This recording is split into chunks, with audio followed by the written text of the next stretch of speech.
nchi ambao wapo katika mitaa yetu yote minne. Viongozi wa machinga kwa namna moja au nyingine, kuna mambo hawajaridhika, yani wanachama wao hawajaridhika jinsi wanavyoendeshwa, hususan kulitokea na changamoto za upangaji wa meza.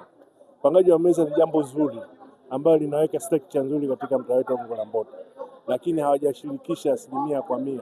Kwa hiyo hapo kidogo ndio kutokea changamoto.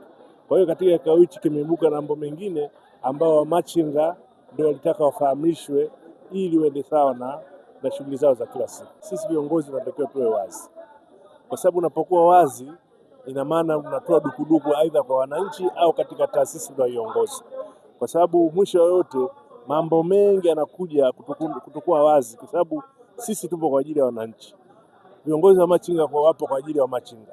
Kwa hiyo wanapokuwa wazi inasaidia na wao kuwa vitu vinavyoendelea wanavijua, kwa sababu sasa hivi ni dhama za uwazi na ukweli. Yaani kama ukuwa wazi ina maana unawatia mashaka katika utendaji wao wa kazi. Anaweza kuwa mtu ananungunika kitu kipo, lakini inawezekana hakipo, kwa sababu unamfahamisha naye anajua nini, kwa sababu kuna watu tunaongoza sasa hivi wana uwezo mkubwa wa elimu na wana uwezo mkubwa wa ufahamu tofauti na zamani.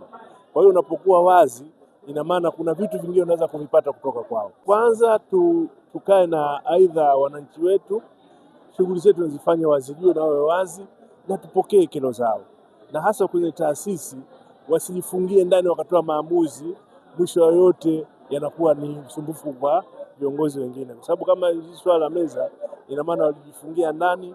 Sisi watufahamisha, lakini itakiwa zaidi wafahamishe wale ambao ni wadau wao ambao ni hao wa machinga, kwa sababu ni wazo zuri, lakini kama hujaliweka wazi ina maana zuri inageuka kuwa baya.